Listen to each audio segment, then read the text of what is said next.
Good evening and thanks for joining us tonight. I'm Martha Koloski. And I'm Mike Thompson. Just in a one-year time span, La Crosse County Sheriff says more than 150 inmates in the jail have threatened or attempted suicide. And it happened again recently. An inmate behind bars facing armed robbery charges tried to kill himself on Thursday, but was saved by other inmates. News Channel 8's Cynthia Schweiger joins us now live in the studio with more on this growing problem in the jail. Cynthia? La Crosse County Sheriff Steve Helgeson says this problem is not unique to La Crosse.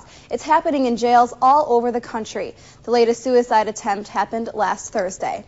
According to Sheriff Helgeson, 21-year-old Raimundo Gallegos tried to hang himself from the balcony of a jail cell block. When inmates saw what happened, 8 of them rushed over to save Gallegos. Sheriff Helgeson says he's grateful for their help.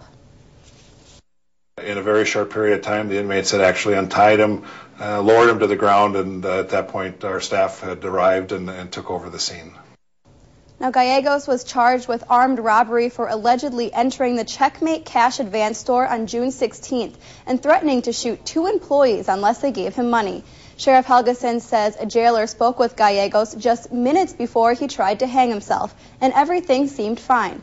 Helgeson says these situations can be difficult to predict.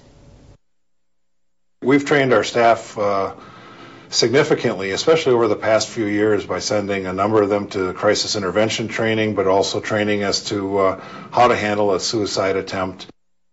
Sheriff Helgeson says that training came into play this past Thursday as the La Crosse County jail staff handled the suicide attempt. Sheriff Helgeson says it took less than a minute for the staff and medical personnel to reach Gallegos inside the cell after his suicide attempt. All right, thanks very much, Cynthia. And an expansion is currently underway to ease overcrowding at the La Crosse County Jail. The sheriff and other leaders have said it will hopefully cut down on the stress put on both inmates and staff, and in turn decrease the number of suicide attempts and other problems.